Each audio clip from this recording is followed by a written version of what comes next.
A paz do Senhor Jesus, irmãos. Paz e graça, tudo bem com vocês? Deus esteja abençoando grandemente a vida de cada um de vocês.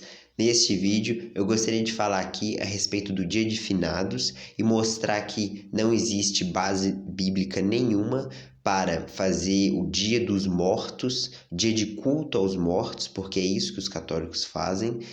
E esse vídeo é muito importante para mim, principalmente porque, como vocês sabem, eu vim de família católica, eu fui criado e ensinado dentro de todo aquele sistema podre, e graças a Deus, Deus me chamou, Deus me abriu os olhos para a palavra, e aí, usando o meu livre-arbítrio, porque Deus dá o livre-arbítrio a gente, eu consegui enxergar que tudo aquilo era errado. Então Deus me chamou e eu aceitei. E esse convite, esse chamado, ele é para todas as pessoas que receberem o Evangelho, que tiverem acesso à palavra de Deus. Eles vão ter acesso às Escrituras, eles vão ter a oportunidade de, estudando a palavra, eles compreender que aquele sistema é um sistema podre, um sistema idólatra. Eu vou estar mostrando aqui com base na Bíblia. Então, primeiro eu vou começar falando sobre o Dia de Finados, porque o objetivo do vídeo é esse. O que é o Dia de Finados? Ele é comemorado no dia 2 de novembro, e o dia 1º de novembro é o chamado Dia de Todos os Santos. Então, o que os católicos fazem no Dia de Finados? Eles levam flor no túmulo e eles também ficam rezando pela alma daquela pessoa que morreu. É uma coisa tão doida que eles fazem, porque eles acreditam que quando a pessoa morre, a pessoa vai ir para o purgatório, que é tipo um intermediário entre a gente sabe que no Sheol tem 2 compartimentos, é o seio de Abraão e tem também o lugar de tormento, que é onde fica as almas de todos aqueles que são ímpios. Então, a gente sabe que não tem ninguém no céu, embora os evangélicos entendem que quem morre vai para o céu e quem tá vivo aí, quem morre e é ímpio, a pessoa vai para o Sheol mesmo. A Bíblia não mostra dessa forma. A Bíblia mostra que o seio de Abraão está no Sheol ainda. Deus não levou o seio de Abraão para o céu. Mas de qualquer forma, aí os católicos acreditam que existe um terceiro lugar, que seria o purgatório, um lugar onde a pessoa está pagando os pecados dela, então ela está sofrendo para ela ser purificada. E o mais doido de tudo isso é porque essas pessoas acreditam que quem está aqui na Terra tem que rezar por aqueles que morreram para diminuir o tempo que eles ficam no purgatório. Na época onde a Igreja Católica era predominante e não existia reforma protestante, eles diziam também que a pessoa tinha que pagar um valor para o falecido não ficar no purgatório, né? Então, tudo aquilo ali era para roubar dinheiro das pessoas. Só que, com a reforma protestante, eles pararam de fazer essas coisas, que eram as chamadas indulgências. Então, eles acreditam realmente nesse negócio de amenizar o tempo no purgatório. Por isso que muitas pessoas que são católicos, principalmente pessoas de mais de idade, eles vão no cemitério rezar pela pessoa que morreu, porque eles acreditam que rezando eles vão reduzir o tempo dessa pessoa no purgatório, ou seja, você vai sofrer menos se um parente seu estiver rezando por você, vai reduzir seu tempo, né? Então é uma coisa assim, muito esquisita. É muito esquisita, e não só isso, é antibíblico, isso é contra o que está na Bíblia. Agora, o interessante de tudo isso é o pecado que eles cometem, porque aqui eu não estou falando exclusivamente sobre o Dia de Finados também, eu estou me referindo a toda a adoração que eles chamam de veneração aos chamados santos católicos, o como que isso é errado à luz da Bíblia. Eu listei todos os pecados que eles cometem quando eles adoram os santos católicos, porque os santos católicos são mortos. O dia 1º de novembro, que é o chamado Dia de Todos os Santos, é de todas as pessoas que morreram e são os santos católicos. Esses santos católicos, os católicos recorrem a eles ao invés de recorrer a Deus, porque eles acreditam que o santo vai conceder algo para ele, e parece que Deus estava ocupado e Deus não tem tempo de responder à oração da pessoa. Eu listei os pecados que eles cometem quando eles fazem isso e quando eles ensinam assim. Então, é porque é uma coisa que eu escrevi aqui na minha colinha, aqui também no meu caderno, é que é a capacidade do católico em sintetizar pecados numa única ação. Então, nessa única ação deles pedir coisa aos santos, que são pessoas que morreram, eles conseguem cometer vários pecados ao mesmo tempo, é 4 ou 5. Eu vou contar aqui e vou falando. Eles conseguem adorar imagens de escultura, que é algo que é proibido pela palavra de Deus.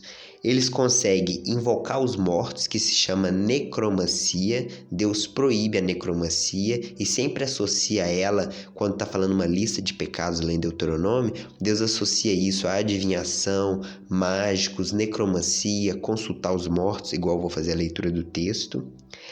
Eles conseguem fazer vãs repetições, porque lá em Mateus, Jesus disse o Pai Nosso, só que antes dele falar o Pai Nosso, ele fala: e não useis de vãs repetições, como usam os gentios. Ou seja, o modelo do Pai Nosso é só um modelo para você entender como orar. Não é para repetir aquelas palavras de forma sem entendimento, igual os católicos fazem.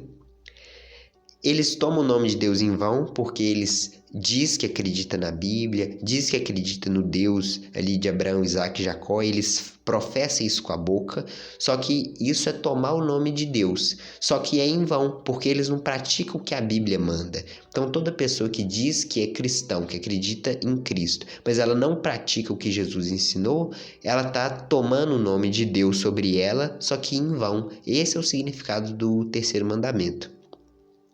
E eles também cometem um outro pecado, que é outros deuses, porque a forma como é na teologia dos católicos é uma coisa. Na prática, eles realmente idolatram o Santo Antônio, o São Judas, o São Jorge. Eles idolatram esses homens como se eles fossem deuses. Então, tanto Deus como o próprio Senhor Jesus, eles descartam tudo isso. É muito raro você ouvir eles falando isso.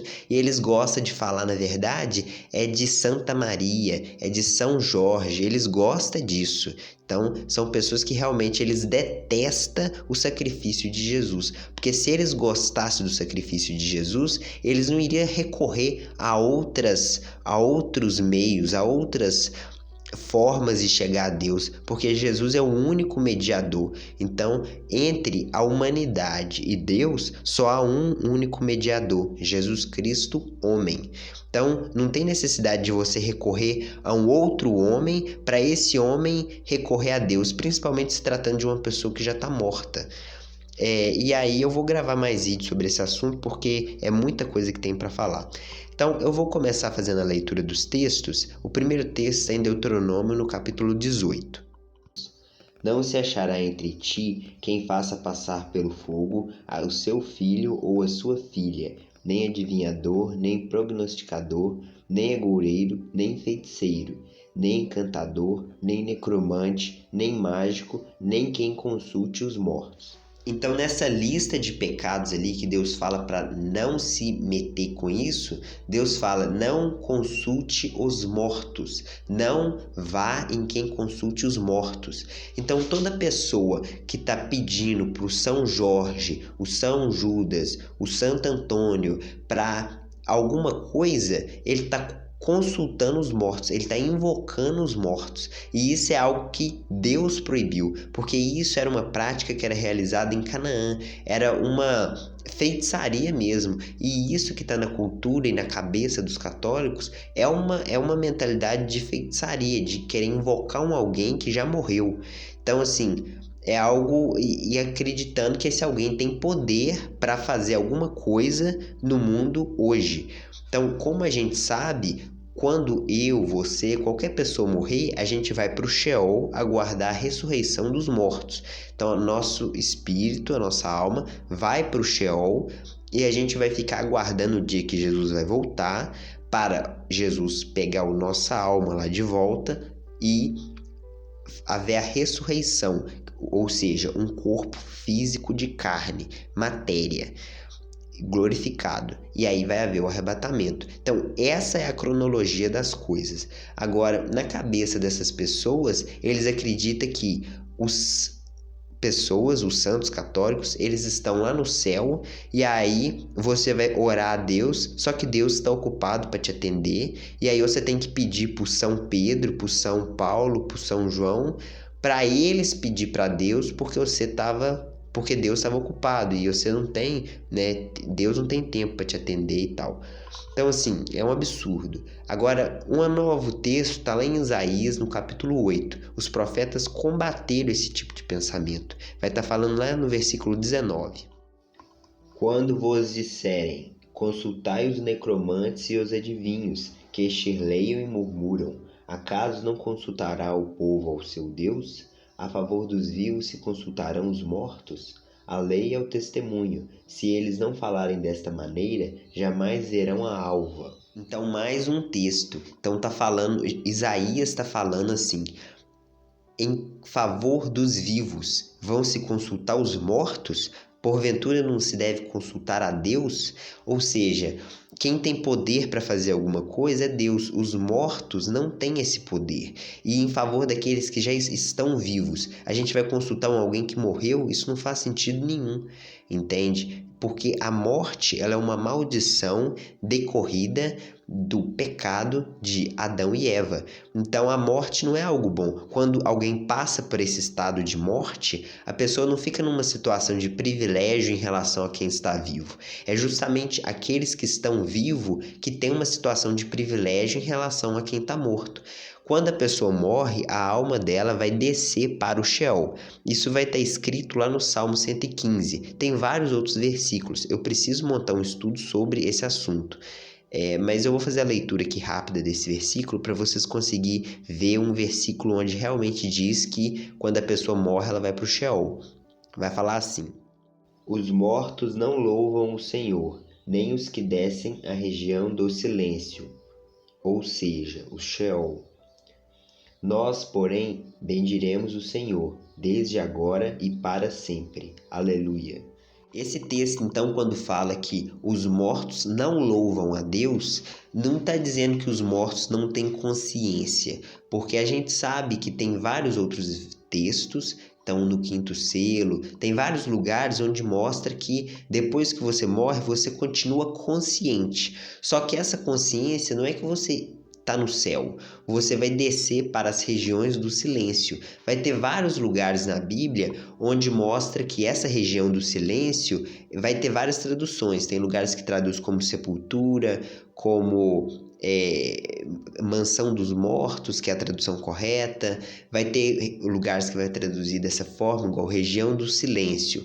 Automaticamente você iria ter curiosidade de pesquisar que região do silêncio é essa. Tem lugares que traduz como abismo, como inferno, mas você precisa entender que o Sheol é o lugar onde os mortos ficam, onde todo aquele que morrer vai ir para lá, e lá é uma punição, porque Deus não fez o homem para morrer, Deus fez o homem para ele permanecer vivo. Adão e Eva, Deus fez eles para eles permanecerem vivos com a vida eterna. Por causa do pecado, Deus puniu a humanidade com a morte. Então a morte é uma punição. A ressurreição, que é o que Jesus vai fazer no fim dos tempos, é a reversão daquele castigo. Então, é essa a mentalidade. Então, os mortos, eles não louvam a Deus, porque para você louvar a Deus, você precisa primeiro do seu corpo. Você precisa de um veículo de comunicação entre a sua mente, o seu espírito, com o mundo físico, que acontece através da sua boca, das suas mãos. Como você não vai ter boca, você não vai ter olhos, você não vai ter mãos quando você estiver morto, você não louva a Deus. Deus não recebe a adoração daqueles que estão mortos. A morte é um castigo sobre o pecado. Deus não pode receber a adoração de alguém que está sendo castigado, que está morto nesse lugar, reservado ali naquele lugar. Por isso que quando Jesus voltar, Jesus vai trazer a ressurreição. Jesus não vai trazer as almas daqueles que estiverem mortos de forma sem ressurreição, porque a gente precisa do corpo. Então, vai haver a ressurreição dos corpos. Essa é a mentalidade bíblica, ok? Eu vou gravar mais vídeos porque eu quero refutar ponto por ponto da chamada defesa católica sobre esse assunto, mas é importante você ter em mente tudo isso que eu falei, beleza? Se ficou algum ponto que ficou alguma dúvida, fique tranquilo que nos próximos vídeos eu vou estar respondendo, beleza? Deus abençoe grandemente a vida de cada um de vocês. Muito obrigado por ter acompanhado o vídeo. E manda esse vídeo aí pro parente católico, manda esse vídeo aí pro amigo católico, manda para todo mundo. Deus abençoe.